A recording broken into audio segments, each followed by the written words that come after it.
চাওক কোকৰাঝাৰ লোকসভাৰ মই ভাবোঁ ফৰ্মেলিটিছটো বাকী আছে যে আমাৰ বিৰোধীবিলাকে বিভিন্ন প্ৰকাৰে আমাক বাধা দিয়াৰ কাৰণে চেষ্টা কৰিছে কিন্তু মই এটা কথা চিয়ৰলি কৈছোঁ যে কোকৰাঝাৰ লোকসভা সমষ্টিৰ আমাৰ নৱকুমাৰ শৰণীয়া শুভঙ্কী সমৰ্থক সকলোলৈ মই এটাই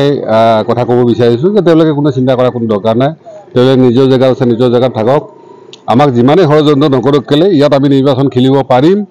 আৰু আপোনালোকৰ আশীৰ্বাদত হয়তো আমি তৃতীয়বাৰৰ কাৰণে আকৌ আমি MP হ'ব পাৰিম ইয়াত যাতে কোনো সন্দেহ নাথাকে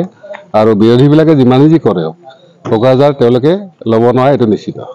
মই আপুনি সুধিছে ভালে হৈছে আচলতে নৱশৰণীয়া গুৱাহাটী হাইকোৰ্টে নহয় আমাৰ ষ্টেট লেভেল স্ক্ৰুটিনি কমিটি আছে তেওঁলোকে কৈছে নৱশৰণীয়া বৰকছাৰী নহয় কিন্তু অলৰেডি হাইকোৰ্ট সুপ্ৰিম কোৰ্টে আমাক কৈছে যে নৱশৰণীয়া এই এলিগেশ্যনটো মানে আচলতে সঠিক নহয় গতিকে কোৰ্টৰ এটা ৰায় আৰু আমাৰ ষ্টেট গভৰ্ণমেণ্টৰ এটা ৰায় অৰ্থাৎ এইটো পলিটিকেল মই আপোনাক এটা কথা কৈ এই ধৰণে বহুত এনেকুৱা মানুহ আছে যে কৈছে যে কোনো তেওঁ ST মানুহ নহয় হাইকোৰ্টে কৈছে তেওঁলোকক যে এই চাৰ্টিফিকেটখন কাটিব লাগে কিন্তু আজিলৈকে অসম চৰকাৰে কাটা নাই কালি যদি নৱশৰণীয়া কিবা কাৰণে এই কথাটোলৈ কাটি দিয়ে তেতিয়া আপোনালোকে চিয়ৰলি আমি যিটো কথা কৈ আছোঁ টোটেল পলিটিকেল কেৱল কাৰণ ইতিমধ্যে MP খাৰিজ হোৱা কোনো কথা MP এনেই খাৰিজ হ'ব আৰু 10-15 দিন আছে টাইমটো শেষে হৈ গ'ল তেওঁলোকে যদি আমাক খাৰিজে কৰিব খোজে ইমান বছৰলৈ কেলৈ ৰখি থাকিলে 2 নম্বৰ কথাটো কাৰণ সেইটো পলিটিকেল কথা তেওঁলোকে একেদিনে বহি সিদ্ধান্ত দিব পাৰে তদন্ত যিখিনি কৈছে 2 বছৰ আগতে কৰিছে 2 বছৰ কেলৈ ৰখা গ'লে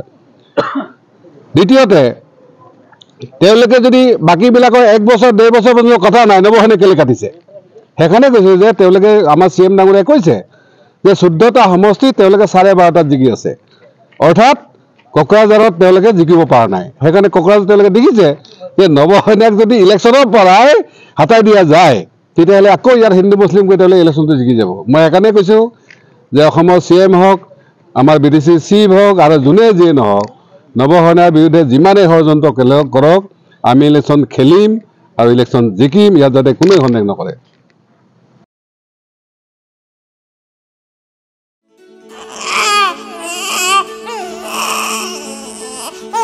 অভিনন্দন আপোনাৰ এজনী ছোৱালী জন্ম হৈছে